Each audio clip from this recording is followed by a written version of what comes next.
Alright guys, there may be some background noise, banging and generators going because our neighbor next door is having a roof put on. So they're stripping the roof right now, so that's the background noise that you will hear today.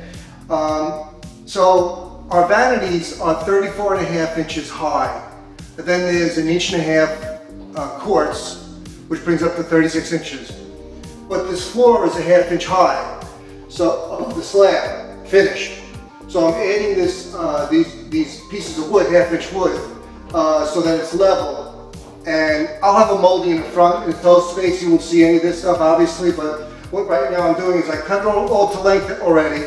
I drilled out the candlestick holes, and now I'm going to drill the holes through the masonry and use these masonry screws. The one thing about these masonry screws, when you drill it nice and straight, and you get one shot with this. If you have to back it out and take it out and re-drill it or something like that, even if you just back it out once and then put another screw in there, chances are it's going to pull out. So you only get one shot with this, whether it's through 8-inch block wall or poured concrete like this. That's the problem with that. So you have to really, one shot deal, that's it. So you're going to see me pre-drill all these here, and then we'll be able to, I'll change the chuck on this and then screw these in nice and tight, and we'll be all good. So here we go.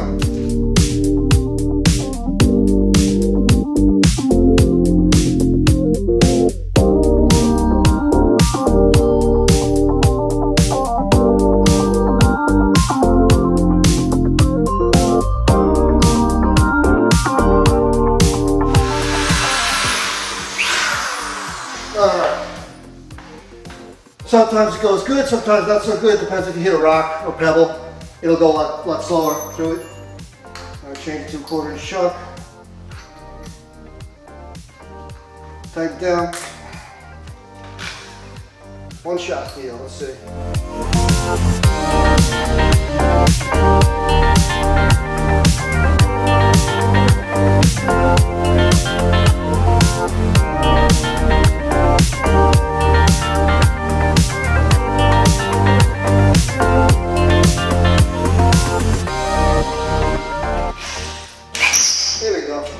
Alright, so that'll be fine. I didn't want to go over here because this part of the concrete is raised. When they float this floor out and they level it off with the screed, they left a little rise here. I'm not going to chop any concrete right now, that's it. So, and what will happen is the hot water will stay where it is, here. It'll come in through here. And the cold water is going to be tight. I'm going to have 2 close elbows. One out and one around right here, and it'll come up right here. It'll be fine. And I have brackets to secure it to the feet that I'm going to make, the U channel. So that's it. That one, I have this one next. All right. So the first thing I'd like to do is all the wood is down on both sides, my side and my wife's side for the base cabinets. It's all good. I have to take this off, so I'm going to cut this 2-inch drain line here, just below this fitting. And I sanded this down because there's all kinds of paint and stuff on there. I did the same thing on the other side. You know, these guys don't care. Once it's roughed in, they come in and they just spray all over the place for the texture and the paint. So I cut it there, and then after that I'll show you the assembly I have here. So I'm using the Sawzall on this. Cut this here.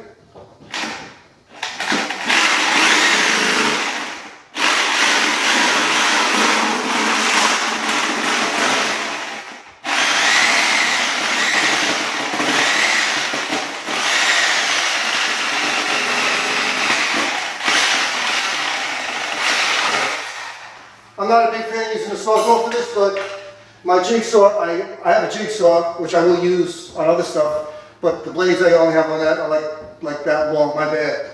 They wouldn't cut through this. So now this is all garbage. And I'll just clean this up.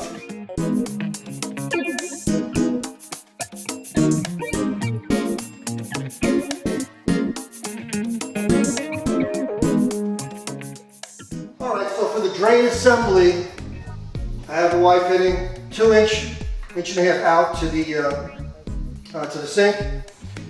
I'm going to dry fit everything.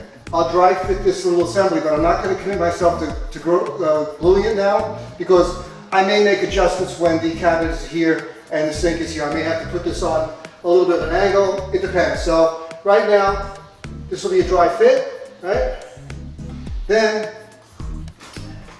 what they do typically in Florida, a lot of times, is they, instead of running a vent pipe up through the roof, they use what's called a Schrader valve. And this is like a kit, Schrader valve, and it lets, as the water goes through the pipe, it opens up and lets some of the air out, you know, for balance or whatever. But so this is the Schrader valve. This comes with a fitting, and you screw this on here, right? That's what that does. I will take this tape off eventually. I don't have to do it now. And I have a close nipple, which I made a 3-inch piece. I cut a 3-inch piece in there, all right? And that's the deal. Well, it's not finalized, but that's what we got there. And the sink is probably going to be, it's going to be somewhere over here. It'll come down, it'll go in this way. I might, like I said, I may have to put this on an angle. It's okay. Let me just put some tape in front of this and close this off so we don't get any sewer gas in here. All right, so now I'm going to do the rough-in for the domestic hot and cold water. Like I said to you, these are really flimsy, and this is going to be brought down, like I mentioned in a previous video, it'll be incorporated inside the 4-inch toe space underneath the cabinetry and come up. It's perfectly fine. So the cold water here is going to come through the back and come up over here. So I'm just going to dry fit everything. We need an elbow here. We need an elbow here. And we need an elbow out. And I have to make sure I can pass this. So like I said, it's going to be about 2 inches up. So I have to make a mark on the pipe where I want this to be. You know, I could use, actually, a piece of wood. I use this wood. I know that this is 2.5 inches, right? So it's 2.5 inches. So I don't want the top of the pipe to be any higher than 2.5 inches. So in other words, it's going to be something like this. That'll be the top of the pipe inside the space. And I'll make little U-brackets. I have aluminum, it's like band iron, but it's like gauge. And so I'll be able to use that and make those things. So right now I'm just going to rough this in.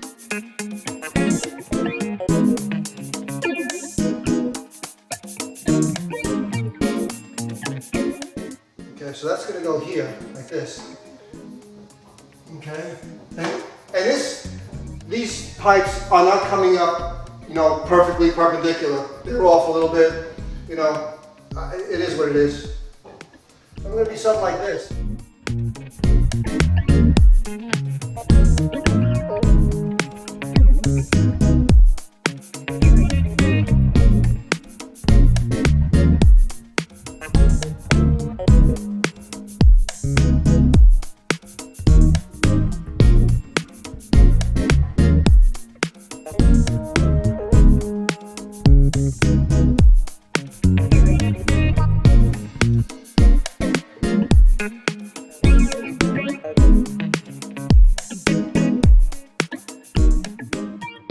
Now, again, I'm going to lose 4 inches. It'll come through, and you have 7 inches above the inside of the cabinet. I have these valves. They're called shark valves, and it's not like these. These are old-time crappy.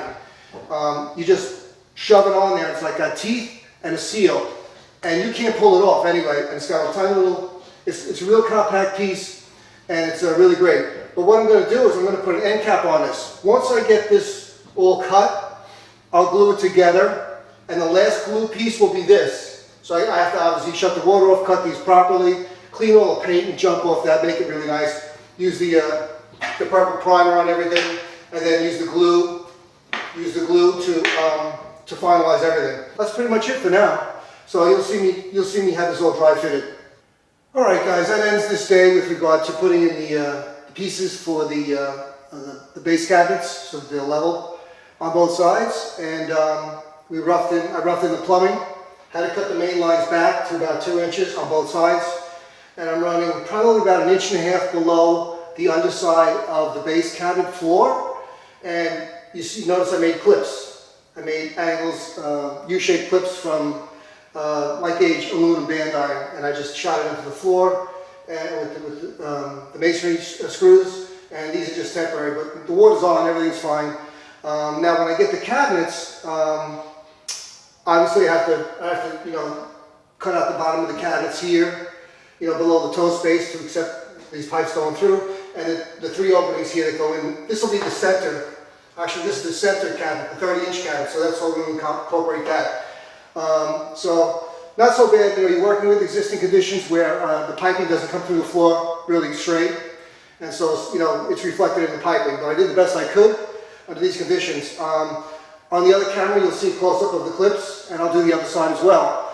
So the next thing that happens now is demo of the other bathroom, but I have to wait till I get the cabinets in, and then I got to get the counter guy in here, the guys for the counters to make the templates for the counters. So it's a process. We're looking at about 6 weeks, really, pretty much, with everything all soup to nuts to get done.